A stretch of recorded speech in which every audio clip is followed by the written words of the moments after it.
kind words that you have said to me.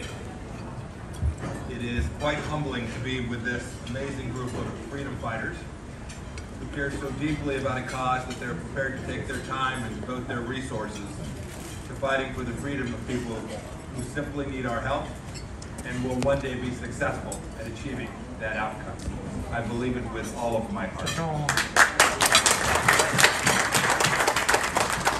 When I was a much younger man, now almost 40 years ago, I attended the United States Military Academy at West Point.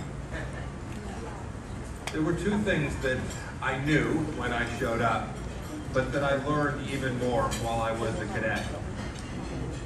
The first is the centrality of human dignity and the capacity to practice one's faith. I'm an evangelical Christian. There are people here tonight of many faiths. But we know nations that deny the central right of human people to practice any faith. And communist regimes are, as Elmer said earlier, fearful of those of us who are faithful. They are atheists. They deny basic human dignity to people all across their nations. And we should all stand and fight for that capacity to practice one's faith, wherever one is. The second thing I learned as a cadet was then reinforced in my first assignment. My first assignment after I graduated was as a young cavalry officer patrolling the then East German border between freedom and tyranny along the then boundary between West Germany and East Germany. I spent my days patrolling that space, driving up and down the border in my tank, and across from me were communists. These were mostly East Germans, but some Soviet guards. These were people who were spending their entire energy, their entire focus was keeping people inside of their own country, denying the people inside of their own nation the simple ability to raise their family and to love life and to protect those around them. These were people who I came to know very clearly were evil. These things that I learned came in very handy when I became America's Secretary of State, because I could see then too that American policy was backwards with respect to the Chinese Communist Party. We had it wrong. We'd had it wrong since 1972. We certainly had it wrong for at least the last 20 years. You should know, this is not partisan. This is not about Republicans or Democrats. This is about tyranny and freedom. And for the first time in an awfully long time, the United States redirected our energy and made clear that the Chinese Communist Party would not last forever.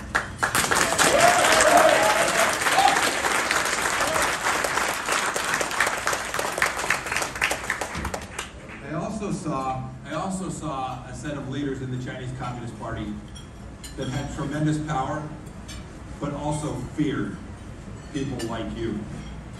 They fear us. They fear us because we're prepared to speak the truth. They can sanction us. Miles talked about his sanctions. You should know.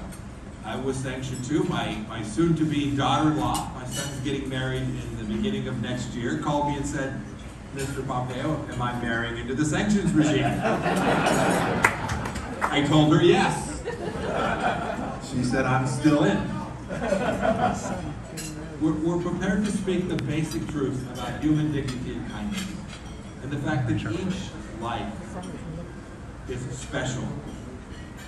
I come back to this central notion of an atheist regime that does not value human life, because at the end, this is so essential for the American people to understand. We know about what they're doing in Western China to some 2 million people who are held in internment camps. It reminds me of my time in Germany again. We all said that what happened in Europe in the 1930s would never happen again, and that the Chinese Communist Party today is doing that, persecuting these Uyghur peoples simply because of who they are. We know too, they're doing this to people of all faiths, Falun Gong are persecuted. Christians are persecuted. Anyone who believes in something other than the dominance of the political actors, the leaders inside the Chinese Communist Party, must be put down. You know that in the end, this will not happen. We will prevail. As Elmer said, I'm enormously optimistic.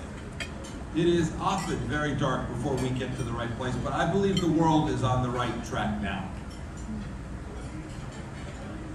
None of this happens without an awful lot of work. I remember President Reagan when he began to confront, along with John Paul II and Margaret Thatcher, he began to confront the Soviet ideology. This is the central premise of what the Trump administration understood about the Chinese Communist Party. This is an ideologic regime. This is a regime that is intent not only on persecuting its own people, but on dominance of the region and of the world. And once you accept those two as the central thesis for how you think about the Chinese Communist Party, then the actions that an administration needs to take are very clear. They're straightforward. I will give you three central ideas. First is that one has to understand that this fight is worthy and that it will be a battle. And then when those who say, well, we just need to be nice to the Chinese Communist Party, don't understand is that negotiating with regimes like this is not possible. They do not understand life the way that each of us understands life. They do not understand power the same way each of us understands it. They are determined to do the singular thing that Xi Jinping, the General Secretary, speaks about. He talks about the Middle Kingdom and the China Dream. And the China Dream could not be more opposite of the dream that I have for the people of Hong Kong and the people of the United States. The American dream, the Hong Kong dream, they overlap.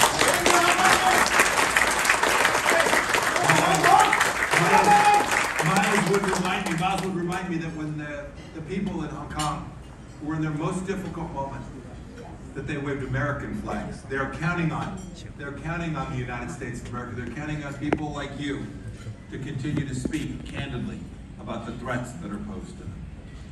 The second thing we had to accept was that this problem is not a long ways off.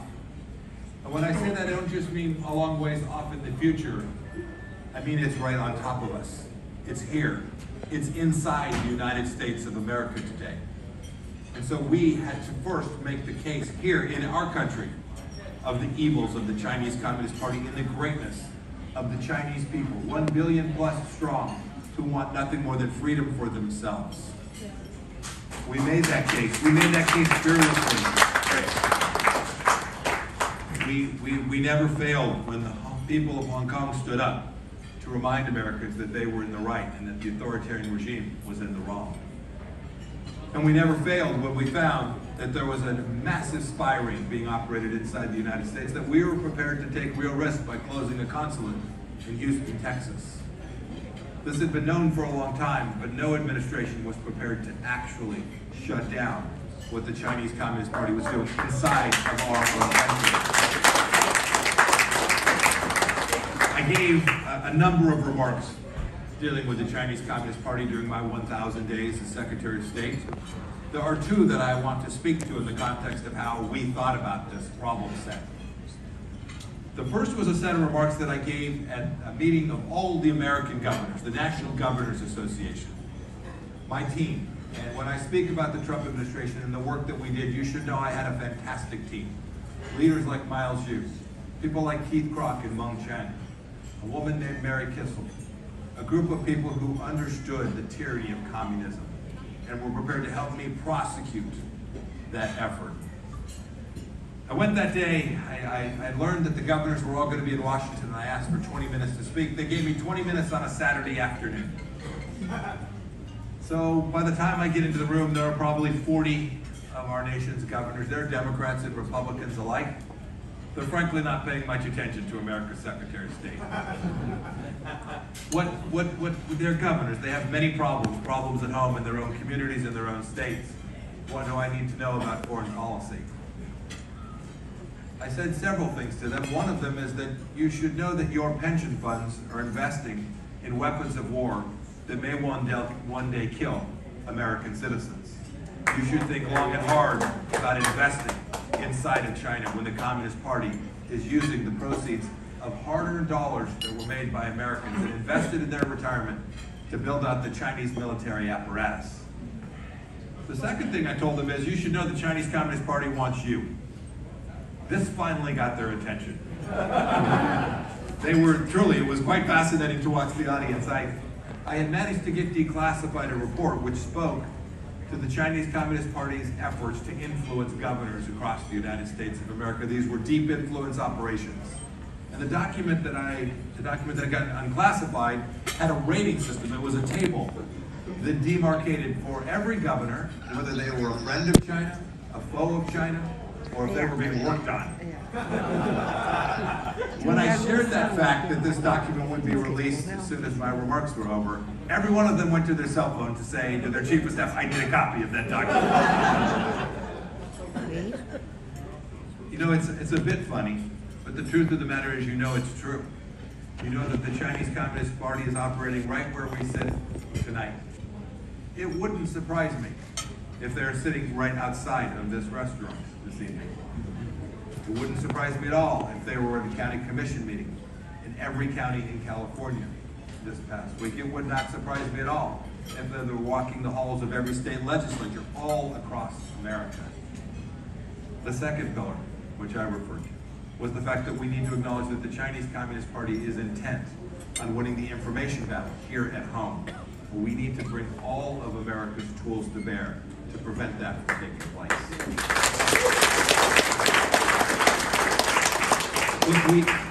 The last thing we came to know, Miles referred to, was how we began to approach the Chinese Communist Party.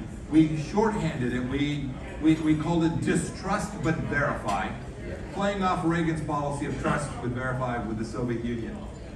But it was an important change to that statement. We came to know that there wasn't a single thing uttered by a Chinese Communist Party official that had any possibility of actually being true. We knew that they would lie. We knew that they had lied to the people of Hong Kong. We knew that they had lied to the leadership all throughout their own country. We knew that they continued to lie to the United States about the virus that came from inside of their country. And they continue to this day to cover this up. Remember, we now have 4 million people across the world who have perished because of a virus that almost certainly came from their Institute of Virology in Wuhan. That work that was being done took this virus and made it more lethal and more contagious. And then the Chinese Communist Party, when they knew that this lethal, highly lethal, and very contagious virus was inside of their own country and spreading, they made 2 central decisions. And these central decisions reflect what I've just spoken to. They made the decision that said, we're going to shut down an entire province inside of our own country, and we're going to put thousands of people on airplanes to places like Milan, Italy. The world must understand that they didn't value human life. They didn't understand that the danger that they posed to the world was something that they ultimately must be called to atone for. We have a responsibility. That virology lab continues to operate. We have a responsibility to recognize that the stories that the Chinese Communist Party continues to tell around the world remain lies. I am heartened tremendously by this evening. So many of you have encouraged me in the things that we were trying to do in the last years of the Trump administration. We knew that we had a special duty. We live in this very special place, America, the true beacon of freedom for the world, the most exceptional nation in the history of civilization. But when we fall short, we have an even deeper duty. When we refuse to stand up for peoples in the world who are simply asking for their own freedom, then we bear a moral responsibility for failing to do all that we could to help those people achieve that freedom. I too many times cried for what was taking place in Hong Kong. I watched these people take enormous risk to put themselves in the streets and be bludgeoned by Chinese Communist military and police forces. I watched them sing anthems like you all sang here this evening, simply demanding that the Chinese Communist Party live up to the promises that it had made, not only to the people of Hong Kong, but to the people in the rest of the country. I fear that Hong Kong now is lost until such time as this communist regime no longer has the capacity to dominate that place. And I fear too that American financial institutions that are operating in that place today don't understand that they too are complicit in denying the people of Hong Kong the freedoms which they so richly deserve. You know, we don't always get it right in the United States. I don't make that claim. But in the end, history has demonstrated that we will. And this is why I'm so encouraged by it this evening. You all took your time to come to this very special place to encourage each other, to encourage Miles and me and Elmer in the mission that we are in. This is an enormously worthy fight. There will be setbacks. There will be days when we all shake our head and say, I don't see the path to taking down this regime inside of China. You should know that every regime has fallen thought that they were invincible. This one does too. It is precisely at the moment of the greatest hubris that the greatest risks exist. We watch Taiwan. I pray that the American administration and leaders in South Asia, in Australia, in Japan, South Korea, for America can't do this on its own. Pray that each of these come to understand that the people of Taiwan, this democracy, this place that has enormous economic creativity and vitality and are great people, many of whom themselves fled China. I pray that leaders around the world will come to see that the responsibility to support the people of Taiwan is real. It is a moral duty. It is a clarion call for the world. And we cannot permit Taiwan to go the way of what Hong Kongers are suffering today.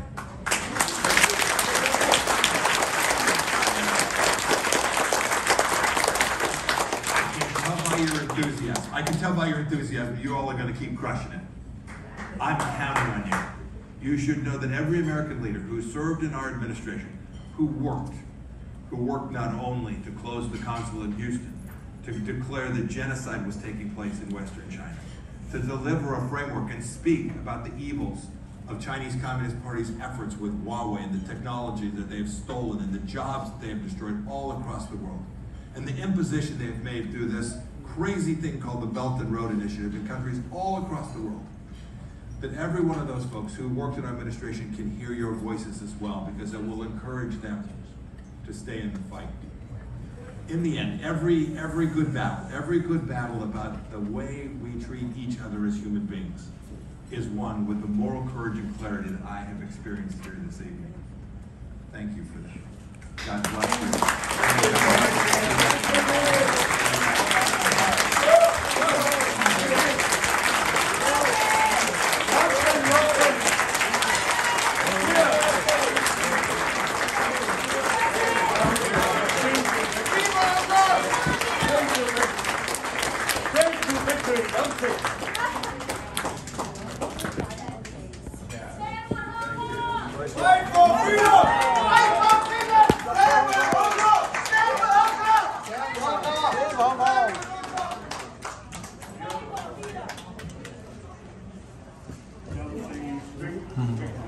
We wish you all the best. One after another.